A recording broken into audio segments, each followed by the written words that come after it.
Bienvenue, enfants de la crypte, pour ce nouvel épisode des Contes de la nuit. En attendant l'été, je me suis dit que j'allais vous raconter une terrifiante creepypasta au coin du feu. Vous êtes curieux? Alors, mettez vos écouteurs et écoutez, si vous l'osez.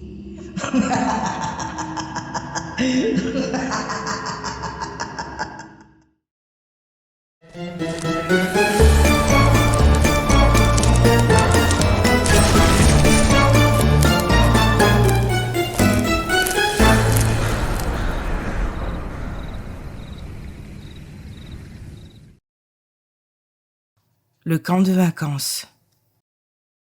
Tu aimes les histoires au coin du feu? Plus précisément, les histoires d'horreur. Ces histoires que l'on se raconte entre amis pour se faire peur. Alors, approche-toi et écoute attentivement cette histoire, car je suis sûre qu'elle va te plaire. Il y a bien longtemps, une jeune fille prénommée Amanda, âgée de 16 ans à l'époque de cette histoire, partie dans un camp de vacances. Pour elle, qui n'avait pas forcément d'amis, dû à son côté excentrique, c'était peut-être une chance justement pour elle de se faire enfin des amis. C'était sa mère qui, pour le bien de Amanda, avait décidé de l'inscrire à ce camp, peinée de la voir toujours enfermée dans sa chambre, sans parler à aucune personne de son âge. De plus, à l'école, elle était la cible de nombreuses railleries, dues à sa différence. Elle s'habillait d'une façon qui pouvait faire peur, assez macabre en soi. Cela ne voulait pas forcément dire qu'elle n'était pas sympathique ou ne méritait pas d'être connue. Seulement, les gens ne comprenaient pas sa différence, ne comprenaient pas les hobbies qu'elle pouvait avoir à côté. Mais elle supportait tout ça, car Amanda était forte, mentalement, et que cela n'allait jamais trop loin malgré tout. Vu qu'elle faisait peur. Dans ce camp de vacances, pour ne pas attirer de la méchanceté envers elle, Amanda et sa mère décidèrent toutes deux qu'Amanda s'habillerait plus simplement. Elle n'y resterait qu'un mois après tout, donc cela ne gênait pas trop Amanda. Puis de toute façon, comme elle le disait, si par la suite elle se faisait des amis, ils aimeront sa personnalité et ne regarderont même plus le style de vêtements qu'elle peut porter. Non, ce n'était pas un mensonge, mais juste de la prévention pour elle. Alors, Amanda décida d'enlever son maquillage noir, ses habits de poupée gothique qu'elle aimait tant, et ses bijoux, qui faisaient un peu sorcière, comme elle le disait si souvent. Elle troqua tout ça pour des t-shirts plus simplistes et des shorts plus passe-partout.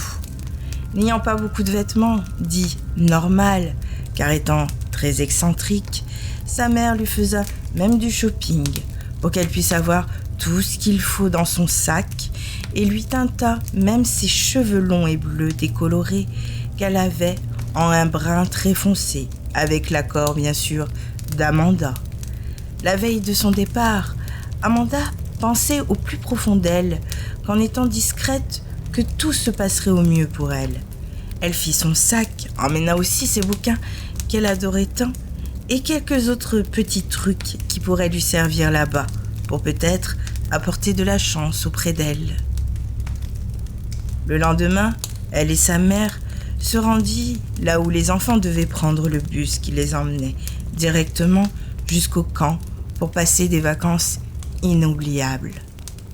Elle rangea donc ses bagages dans la soute du bus et dit au revoir tendrement à sa mère, en pensant que très très vite, elles allaient se revoir, même si la vie en a décidé autrement. Quand elle rentra dans le bus, elle était toute gênée. Mais vous savez, Amanda était très très belle. Alors, une des filles qui était dans le bus, qui était, la petite poupée parfaite, avec plein d'amis que l'on peut trouver à l'école, l'aperçut et lui fit signe de venir s'asseoir près d'elle, ce qu'elle fit timidement. Elle en était ravie. Cela se passa plutôt bien, et Amanda comprit qu'elle avait noué un début d'amitié avec une fille qui était plutôt populaire dans le camp de vacances. Elle connaissait tout le monde. Cela faisait plusieurs années qu'elle y allait, et vu sa sociabilité, c'était vraiment une chance pour Amanda d'avoir connu Lise, ou plus précisément, comme on l'appelait le plus souvent dans le camp, Lizzie. Plus les jours passaient dans le camp de vacances, et plus Lizzie et Amanda étaient proches. Elles étaient tout le temps ensemble. Elles faisaient les mêmes activités, mangeaient ensemble, jusqu'à en venir à partager le même bungalow. Une grande amitié commencèrent, comme il y en a peu.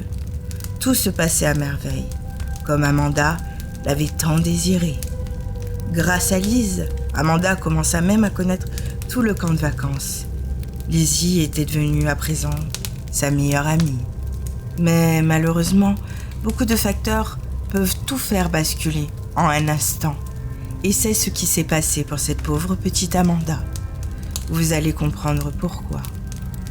Une semaine avant la fin de ses merveilleuses vacances au camp, Lizzie vient voir Amanda en pleurs, lui expliquant que sa grand-mère venait de décéder et que sa mère viendrait la chercher d'ici 2 jours pour qu'elle assiste à l'enterrement. Mais Amanda ne l'entendait pas de cette oreille-là. Elle ne voulait pas que Lizzie parte.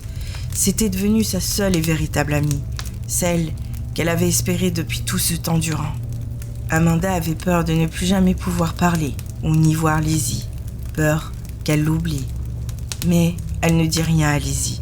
Elle ne fit pas part de ses peines et de ses peurs, pensant que Lizzie avait bien assez de choses à régler, comme sa peine d'avoir perdu un être cher. Le soir venu, Amanda déballa dans son sac ces quelques petites choses qui pouvaient peut-être lui servir, qu'elle avait emmenées avec elle au camp.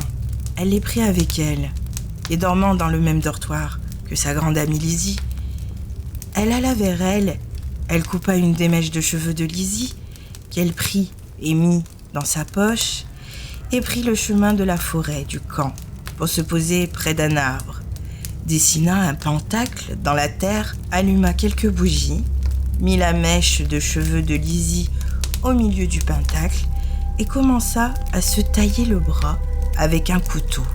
Oui, Amanda faisait de la sorcellerie. Voilà ses passe-temps assez spéciaux qu'elle entretenait. Elle lisait très souvent des gris noirs qui étaient à l'une de ses ancêtres, qui était, plus précisément, l'une des sorcières de Salem, et s'affairait à de nombreux rituels. Mais Amanda ne voulait en aucun cas nuire à Lizzie. Quand elle fit ça, elle voulait simplement redonner de la joie dans le cœur de Lizzie, et que même si elle partait, elles puissent rester toutes les deux meilleures amies pour la vie. Le seul petit problème, c'est que Lizzie, réveillée par la découpe de ses cheveux, suivit Amanda dans la forêt et vit toute la scène. Choquée par ce qu'elle faisait, la pensant certainement folle, ayant peur d'Amanda, elle se mit à courir aussi vite qu'elle le put. Amanda vit Lizzie à ce moment-là. Elle courut le plus vite possible pour la rattraper et elle réussit, la plaquant contre le sol. Elle essaya de lui expliquer tant bien que mal ce qu'elle faisait, mais Lizzie ne souhaitait en aucun cas l'écouter. Lizzie insultait Amanda et essayait tant bien que mal de se débattre. Elle n'y arrivait pas. Et dans un élan de colère, Amanda étouffa sa chère amie si tendre à son cœur. Elle la ramena près de l'arbre où elle avait commencé son sort et avec le couteau ouvrit le ventre de Lizzie, mangea sa chair et tout ce qui pouvait se trouver dans son corps. Fini, Amanda dit une seule phrase. Ego te adero, ede animam, tuam, ut mecum, maneasin perpetuum. Avant de se trancher la gorge. Le lendemain, au campement, les moniteurs, s'apercevant de la disparition des 2 jeunes filles, alertèrent tout le monde. De grandes recherches commencèrent dans le campement, mais ils ne les trouvèrent nulle part. Alors, ils décidèrent ensemble de s'enfoncer dans la forêt pour approfondir leurs recherches, pensant peut-être que les 2 filles étaient sorties pendant la nuit et s'étaient certainement perdues, ne retrouvant plus leur chemin. Peu de temps fallut au moniteur pour les retrouver. Là, près de l'arbre, l'une à côté de l'autre. La scène était horrible. Lizzie, à moitié dévorée, ses intestins pendant hors de son corps, avec le visage défiguré de morsures, et Amanda en parfait état, seulement avec la gorge tranchée, pleine de sang, couchée sur Lizzie au beau milieu du pentacle qu'Amanda avait soigneusement dessiné. Depuis, on l'appelle Amanda, la jeune fille à la gorge tranchée. Mais ce n'est pas tout. Depuis cela, il se dit que quiconque entendrait la véritable histoire de la jeune fille à la gorge tranchée, elle viendrait la hanter jusqu'à que la personne tombe dans la folie, tue elle aussi sa ou son meilleur ami, puis la fin serait tout aussi terrible.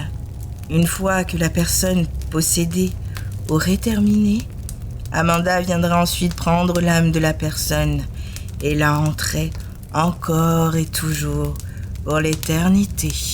Si c'est vrai, vous vous demandez certainement pourquoi je suis encore là pour vous la conter. Eh bien, j'aime simplement faire entendre cette histoire, mon histoire, car Amanda c'est moi.